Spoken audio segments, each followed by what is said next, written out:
Hi guys, Vanessa here. So today's video we are going to talk about the one and only, if you lived in a rock, well, you may have not known, but Fenty Beauty came out with their powder foundation.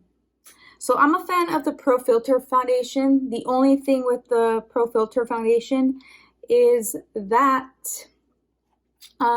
you do need to prep the skin, but in a total different way than you have to with this foundation. With powder foundation, this one specifically, you have to prep the skin. So I won't ramble on too much because I talk about it in the video and you see me apply it. So without further ado, just keep on watching. Okay guys, so I'm super excited because we are going to be testing out the Fenty Beauty Pro Filt'r Powder Foundation. They say that the powder foundation is the same shade. If you use the Pro Filt'r foundation, it's the same shade as this guy right here. So I'm in the shade 210 for the Pro Filt'r foundation. So that's what I picked up today. I picked up the foundation in the shade 210 as well. This is what the packaging looks like. Super cute. She's known for like that octagon shape. It's all white. Then you open this guy up. And it has her, can you tell? I did already use her once. I'll go into detail how I felt about it for the first application. But it says FB, her initials. And then the little sponge that comes in the packaging down here. Which, like I said, I did mention, I did use it earlier today. So this is my second time trying it for you guys on camera.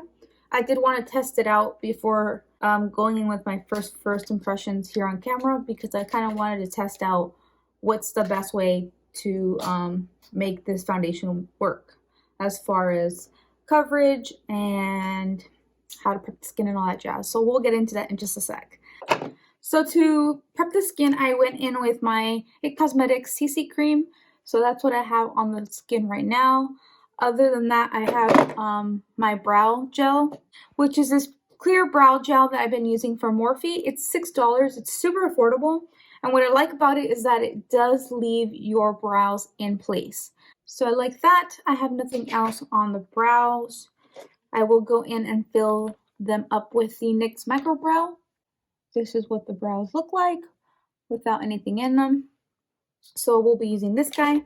So like I mentioned earlier, I did use this foundation a little bit earlier, and there was two things that I noticed right off the bat. Of course, it's a powder foundation, so it can look very drying on the skin. So I did notice that. My skin kind of looked very powdery. Of course, when you initially go in with a powder foundation, that's when you're going to see that it's the most powdery-est. So that's when things will look more drying. Of course, when you wear this foundation throughout the day, you are going to have your natural oil seep in from underneath within the foundation. I noticed that it got prettier as I wore it throughout the day. So that's one thing I noticed. The other thing I noticed was my pores. So I didn't go in with a primer. I just moisturized my skin earlier. And then I went in with powder foundation. I didn't like my nose in particularly. I felt like I could see all my pores, which is usually typically the area where we all have enlarged pores. So that's the other thing I noticed with that foundation. So today I am going to be going in with my Becca First Light primer, just so I can really see how this foundation looks with a primer underneath. I think I already said this, but if I didn't, I'll say it again. Powder foundation, you really have to prep the skin because it's not like a liquid foundation. It's just straight up powder. Your skin can look very cakey, very dry without you actually prepping the skin. And who wants that? So another thing that I do different that you would see, if you've seen my other tutorials, of course I use liquid foundation most of the time. Another thing that you would see that is different with this tutorial, or how I apply this powder foundation, the difference is that I go in with my liquid products first before going in with my foundation. So I'm going to apply my corrector. This is the Pixie corrector from Target, super affordable. and it hides your dark circles pretty much almost immediately before even going in with the concealer. Like, look at the eye difference. Pretty cool. So it is a color corrector, so it's a peach undertone. So it's not a concealer. Of course, if you wanted to, you could just use your foundation on top and then not apply concealer if you feel like you don't need to, but I like how you can use it with concealer or just alone. So that's my corrector. So for my concealer, I'm going in with my Tarte Shape Tape. I would typically apply this over my foundation, but because we're going in with a powder foundation, we don't want things to separate and look cakey. It could be a very big disaster. So you want to go in with your cream products first. So whatever I have on the sponge, I'm going to just be applying it over on the eyelids. I'm even going to conceal some little freckles and some old acne marks that I may have on the skin. I've been loving this Ride or Die little jelly gloss by e.l.f. So let me pop that on the lips. So this is what the skin looks like with just concealer. I did my color corrector for underneath the eyes. Now, I guess all there is left to do is put on the powder foundation. So let's go in. I'm going to do two methods with this guy. This guy, earlier, as I showed you the packaging, you saw that I used a sponge, which I never use a sponge, brushes, whatever the packaging carries in the products. I never use their little sponges and stuff like that. So I did try it today because I wanted to see, it's powder foundation. I did want to see what coverage it would give me and just to test out the sponge, you know. But I am going to go in with my damped beauty blender and I want to try it out this way. So let's see.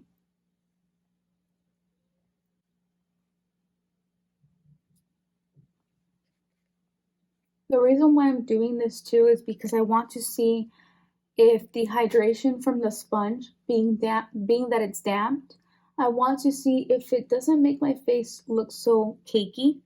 Of course, powder foundations tend to look cakey, but I don't want my skin look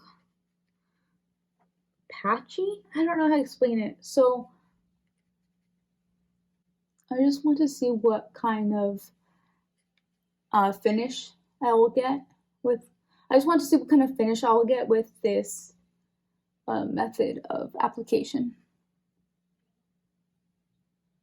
So this foundation is claimed to be sweat proof. I don't know if it's necessarily sweat proof. I wouldn't really ever, I guess, care what the claims are when it comes to saying that it's sweat proof. I mean, I guess it should matter because it should be very long wearing. But one thing I will mention, because it's very worth mentioning, is that earlier when I wore it, I applied it in the morning. I was going to go out. I wanted to freshen up my mouth or whatever, and I applied some Listerine. When I got in the car, which I should have known better, because this is a powder foundation, I should have known better, but when I noticed in my mirror, getting distracted here, telling you guys this story because I was actually kind of upset. But when I got in the car, in the mirror, I noticed that I had the separation and no foundation. So I had like the white patches of, you know, my skin color. So I noticed my skin complexion being lighter, of course, than my foundation because we are lighter. We tend to be lighter on our faces more than our bodies because we get less sun on our face. So I had like a canvas of foundation with missing chunks or whatever from the water splashing on my face. When rinsing out that mouthwash, I had missing pieces of foundation on my skin. Kind of looked not very appealing, to say the least. Kind of looked like I had a mask on without anything around the face. I didn't like that look. This is what the half of the face looks like with the beauty blender. I do like how it looks way better than when I applied it with that sponge in the packaging. So another method I wanted to try with you guys is I wanted to try this guy out with a foundation brush. So let's see.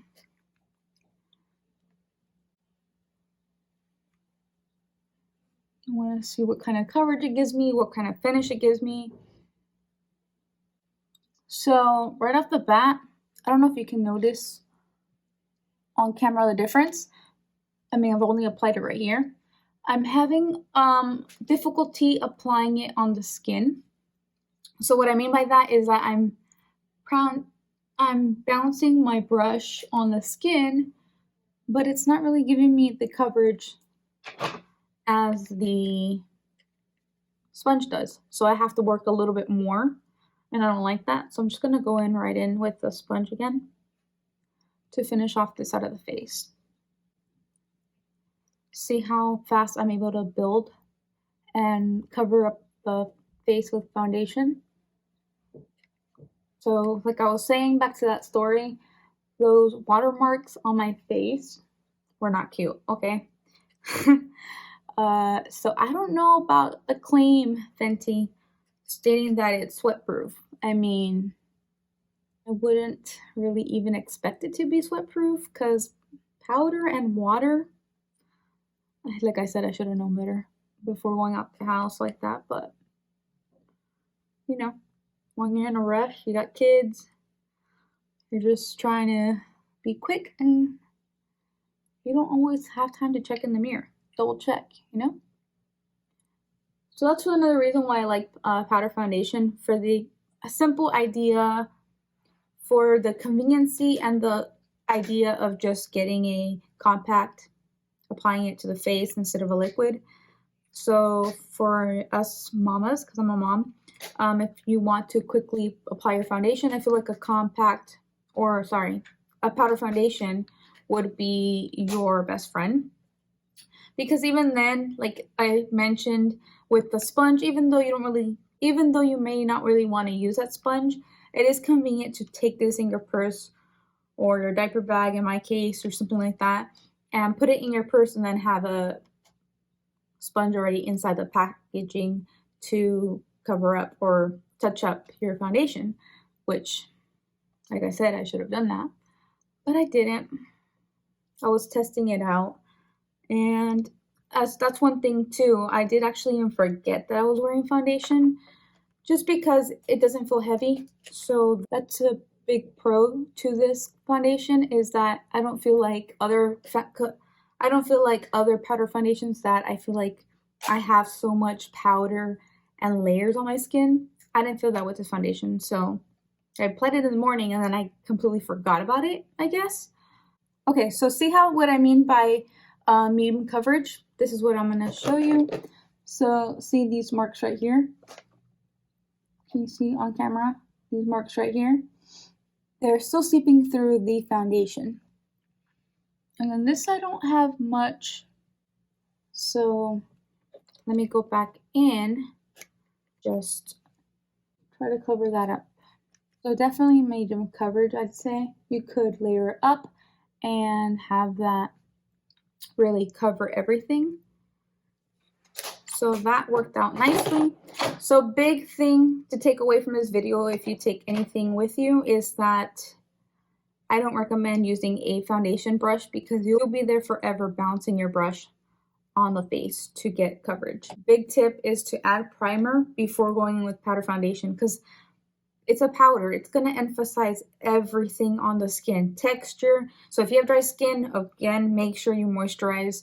Prep the skin before going in with this powder. Even any powder foundation, really. So I should have known better. So there it goes. There is that for that foundation, my thoughts. So I'm going to apply everything else on the face, bronzer, blush, highlight, and then I'll be right back. For the bronzer, I use the shade In the Sun by Fenty Beauty. And then for the blush, and then for highlight, I went in with Laura Geller in the shade Golden Honey. And then taking it back with Luminoso from Milani. Okay, so I finished off the eyes. I went in and applied my highlight to my inner corners. I feel like that makes just a world of difference when applying a simple eye look. These shadows, guys, I've talked about these in my previous videos, in my drugstore hauls as well. They're like $3. And if you can see the eyelids, The shimmer shades, the metallic shades, are super pigmented. $3 for 4 shadows? Just saying. For my waterline, I went in with my Raw Beauty Christie X Colourpop gel cream liner in the shade Woodsy. This is what it looks like. I like that there's like a red undertone, so I feel like this brown liner is super good for brown eyes and hazel eyes. It just makes the eyes pop. So let's just talk about the Fenty foundation, because that's why you're here. That's why you're here. The packaging, first of all, is aesthetically pleasing. I love that even though they went with white packaging, it is very shiny. It's like the gloss finish. So if you want to wipe her off, you can just wipe her with a wipe and she's clean. And then inside it has like this rose, can you see? Like a rosy pink packaging, and then almost like another mirror in here. But it's not really a mirror, it's just the reflective packaging. Then of course another mirror right here. So super duper nice on packaging, A+. I love the clasp on the closure. As far as the color, as far as being a true match to the Pro Filt'r matte foundation, I would say it's very accurate, because I am a 210 like I mentioned in the Pro Filt'r foundation, and this foundation does seem to match me quite well. So the color, as far as the color goes, the shade 210, I would say if you're a shade 210 in the Pro Filt'r foundation, you will be the same shade in the powder foundation. Another thing that I like is now this time around that I went in with a primer, my nose does not look very, I don't know, it doesn't look very powdery, it doesn't look chalky. I don't see any breakage, like any kind of like separation around the nose, which I like. I don't see any enlarged pores, which is completely different from what I noticed earlier. But again, earlier I just moisturized and I didn't apply primer. So big thing there, especially if you have dry skin. And then as far as application, the application, I will always recommend going with the sponge. I struggled with the powder brush. No, sorry. The foundation brush, I struggled applying the foundation. It just was like having to go in, like brush the surface of the compact and then have to keep going in, and I was getting like no color payoff. So that's my tip on that. I don't think there's anything else for me to mention. It was just that, priming, prepping the skin, sponge for applying the foundation. The cakiness is kind of basically all gone. I don't have any thoughts on that. When to be honest, when I applied this earlier, I was like, oh no, powder foundation ain't for me. My skin looked very like it had aged, I guess. So that's what I kind of wanted to basically mention to you guys. The importance of prepping, priming your skin before powder foundation. So that is it, guys. That is it for me today. I want to give you my honest review and opinion. Again, first impressions are very hard because you can feel some sort of type of way in front of camera right off the bat, say something, your initial thoughts, but then you can feel completely different about the product the next time you try something. So that is why on purpose I did try it earlier today, so I really could get down my thoughts, collect my thoughts, and just really test out the product and seeing what works, what doesn't. So I hope this review was beneficial to you guys. I hope you got some tips on how to use this, and let me know in the comments down below if you guys are picking up this powder foundation. I would like to know. I will see you guys in my next video. Please don't forget to like and subscribe to my channel, because of course there will be more content and you guys don't want to miss out on that, because I have more good videos coming your way. So love you guys. See you in my next video. Bye.